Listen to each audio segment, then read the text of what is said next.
Today, I want to share my experience with big cities and explain why I think they are not the best place to live, especially if you have a family and kids. I was born and raised and lived for most of my life in big cities. More than 30 years out of my 34, I lived in cities like Moscow, Bangkok, Berlin, Dubai, Los Angeles, New York City. And since I had nothing to compare it to, I always thought that this is the best possible option for life. That if you want to get the greatest opportunities for your education, career, and you like cutting edge infrastructure, then you have to live in a big city. And moreover, I believe that everyone wanted to live in a big city, and only a few people were lucky enough to get there. So this illusion helped me to ignore all downsides of big city life and to live there over 3 decades. But moving to New York City with my family was the last straw for us, because this experience changed everything. I'd been in New York City before, when I was younger, single, and I was very inspired because I wanted to become a filmmaker, an independent filmmaker, and I explored film schools in New York City. I visited film festivals, some workshops, and at that time I thought that it was the perfect place for me. But this time, about 7 years later, when we visited New York for the second time, the experience was different because now I have a family, I have a little daughter, and after we became parents,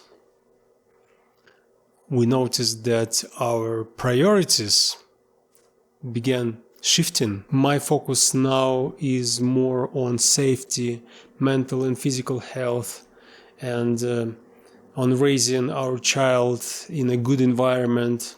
Also, what really made a difference is our experience in Thailand.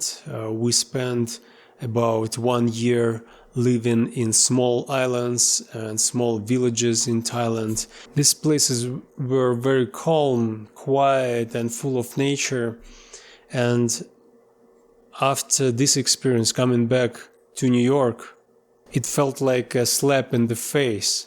The first thing that hit me really was a constant noise. We can call it a background noise, chronic noise exposure everywhere, on the streets, in buildings, from cars, trains. People are shouting at each other.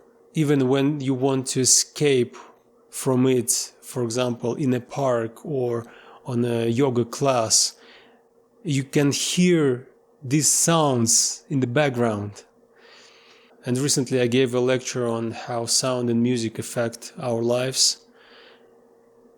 And some of the facts were that actually this chronic noise, this constant noise, is like a constant stress factor.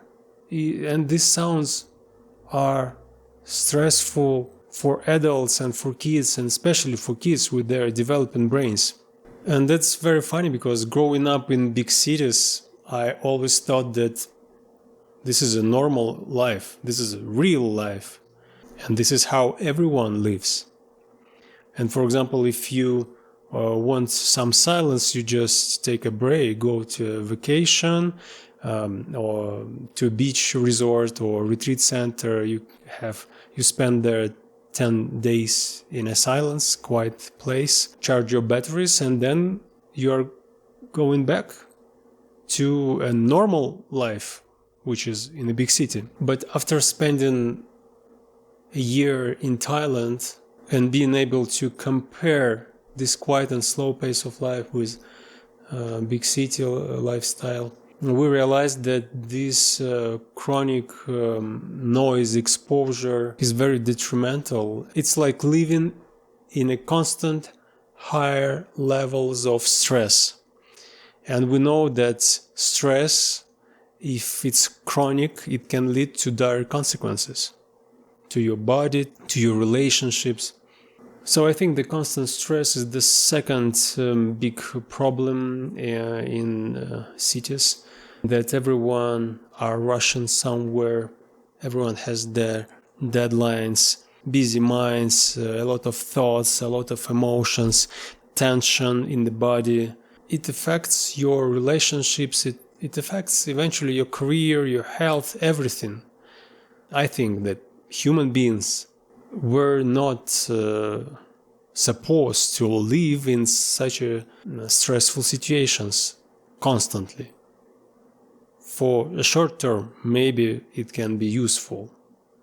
But if you cannot relax after your work, because you have to commute from work to home, and you have some problems in your neighborhood, etc. So it's a constant stress, and you cannot shut off everybody in your city. You cannot tell them to stop moving, to stop working, to stop living their lives. Next point is health issues, because if you are surrounded by a lot of people, often you visit crowded places, and if someone is sick, you can get sick too. And especially it's important for kids, because they are vulnerable for those things. Additionally, if we look again at the consequences of the constant stress, we can feel fatigue, our immune system can be bad. On top of that, pollution, lack of green spaces. Then there's the financial side. You know that the prices are higher in big cities, because many people are moving to big cities, so the demand for properties are higher than the supply. That's why even tiny spaces, tiny condos, studios, apartments can be much more expensive than in other areas. And people usually say, but you have higher salaries. Okay, you have higher salaries, but you have higher prices for everything else. And don't forget about the time that you have to spend, because you have longer distances from your home to your school or to your work and anywhere.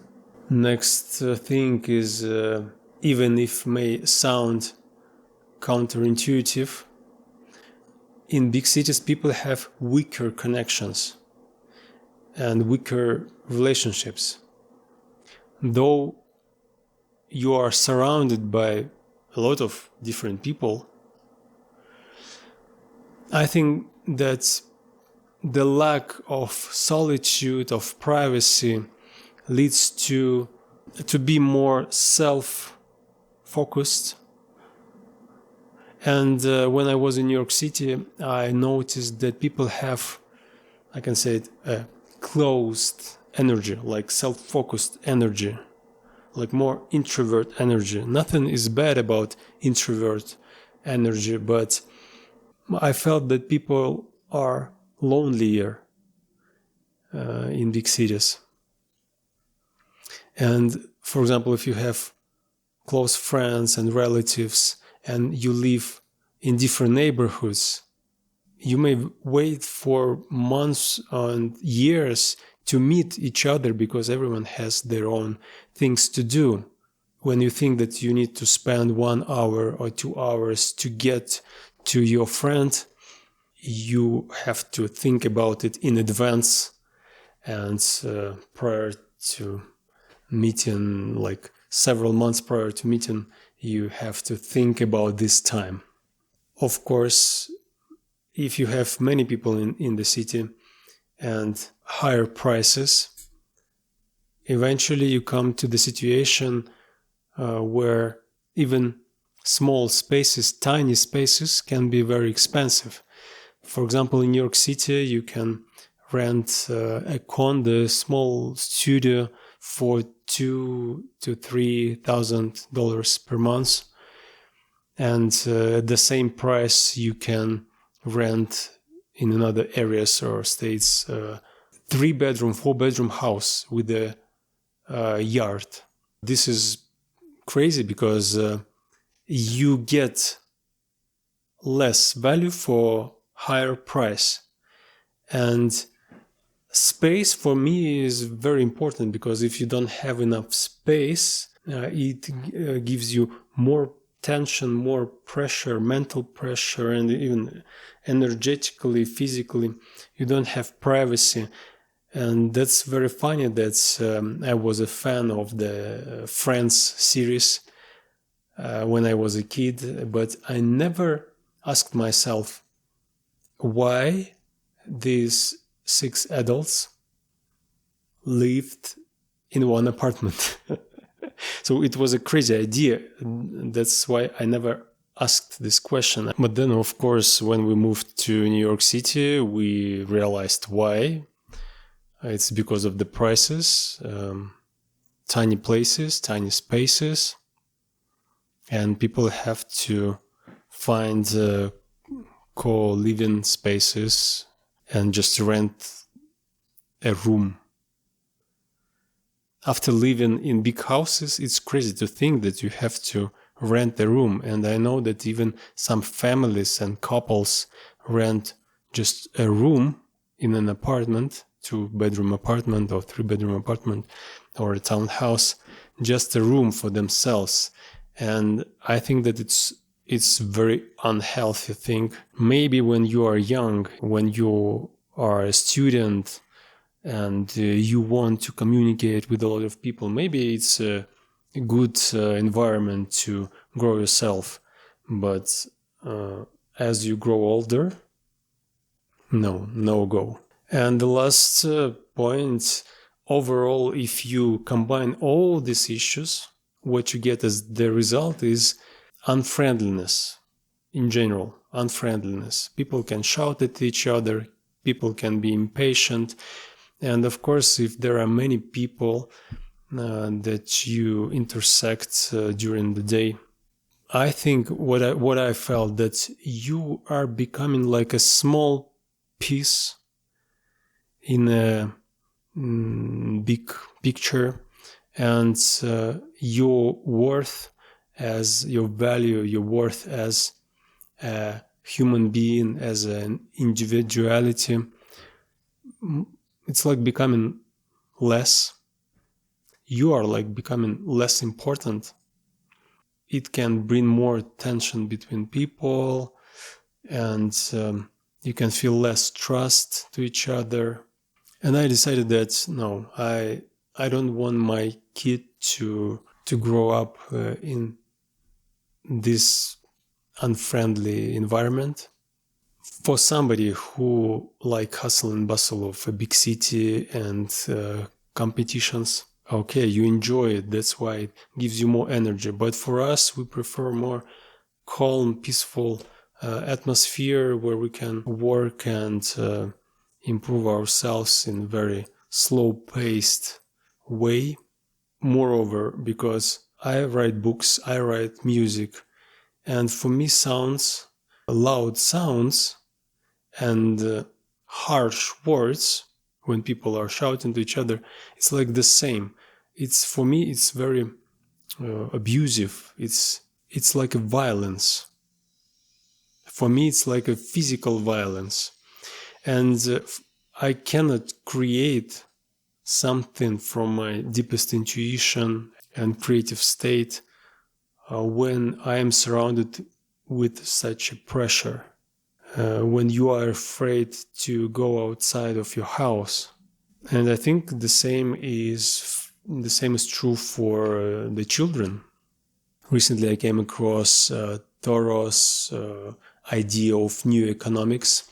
Thoreau believed that real wealth is not about counting your money and material possessions, but it's about counting your time, your lifetime and your energy. For example, if you buy something, how many hours you have to work in order to earn this money and then to manage these possessions. His idea is that we should measure our wealth not only in numbers and in finances, but in our deepest true values in life, and that we can live simpler, slower, and be more authentic without craving for all of these things. And I could relate to this idea much because I felt that striving for big cities, trying to get to a big city and to be successful in a big city, I felt like it was a tradition. It used to be a necessary step if you wanted to be successful in previous ages, but nowadays it is not as necessary as it used to be. And I think we're just in the beginning of realizing that we don't need to stick to big cities anymore. Also, here are some reasons why people advise to live in a big city, and a lot of our friends and relatives advised us these things. And I want to explain why I think that these reasons can be outdated, and I will try to refute them with my objections. For example, first reason, in big cities there are more jobs and higher salaries. Okay, there are more jobs, but with it there are more people and more competition.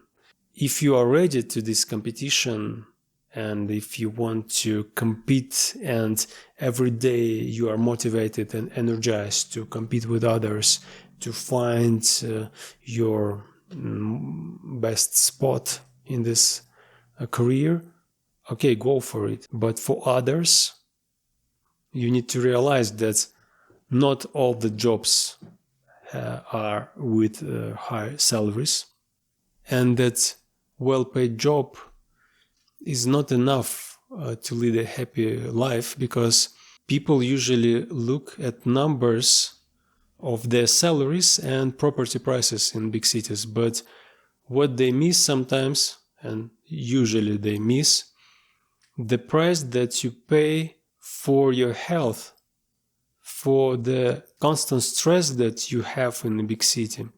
And you need to de-stress. For example, you need to have more spa, massages, more vacations, more medication. For those who don't have enough money to go regularly to a good vacation, they just rely on bad habits just to relax, to relieve this tension.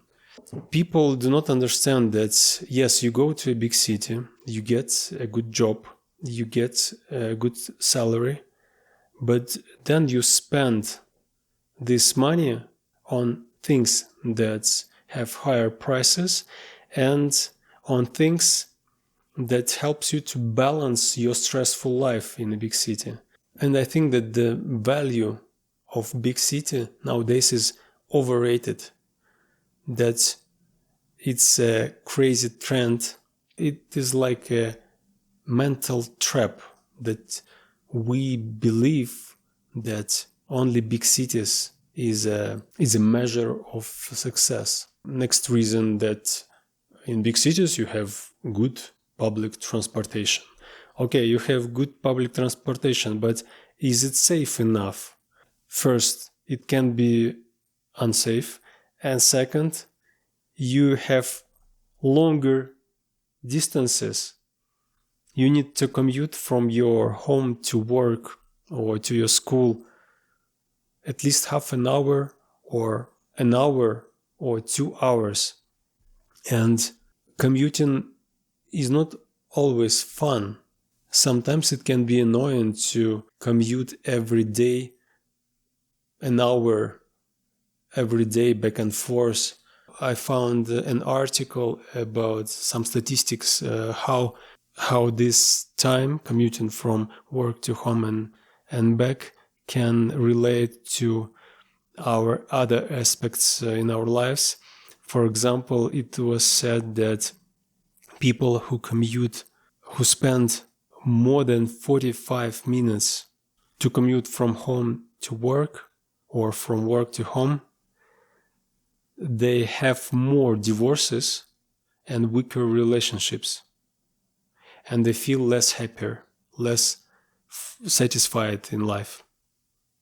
Whereas in small cities, for example, now we live in a small city where the population is about 20,000 people compared to 20 million people, like in New York metro area.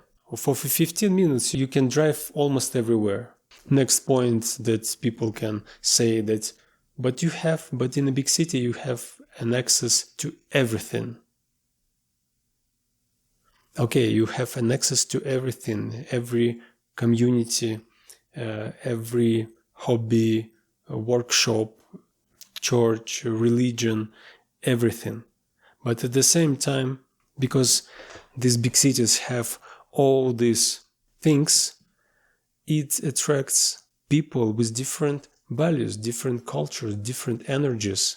Cities have a mix of absolutely different people, and sometimes it can be overwhelming. And because you have so much different energies, sometimes it's hard to feel at home, because it's always unpredictable whom you can intersect. And the last reason why people advise to go to big city, that there are more public services like healthcare providers, policemen, firefighters, that it's more there are more security and more safety. But that's not true, because while there are more people who can protect us and save us and help us in difficult situations, at the same time there are more people who need this protection. There are more issues, more things to do, and because there is less space, less distances between people, it creates more tension between people, which can lead to more conflicts, more confrontation, less patience, more conflicts, and it can lead to more crimes and less safety. And however, I know people who enjoy living in big cities, and there are a couple of reasons why some people may choose to move and live in big cities, despite all my objections. If you need to work for a company or on some project, or to run your own business that can exist only in a big city, if you really enjoy big city lifestyle and you like this hustle and bustle of the city. And the third reason is if you want to be part of a community that can be found only in a big city. Other than that, I see no reason to continue this outdated, centuries-old tradition of striving for big cities. I'd love to hear what you think about it. If you agree with me or if you disagree, please share your insights about this topic and your own experience with big cities. Thanks for watching, and see you in the next video.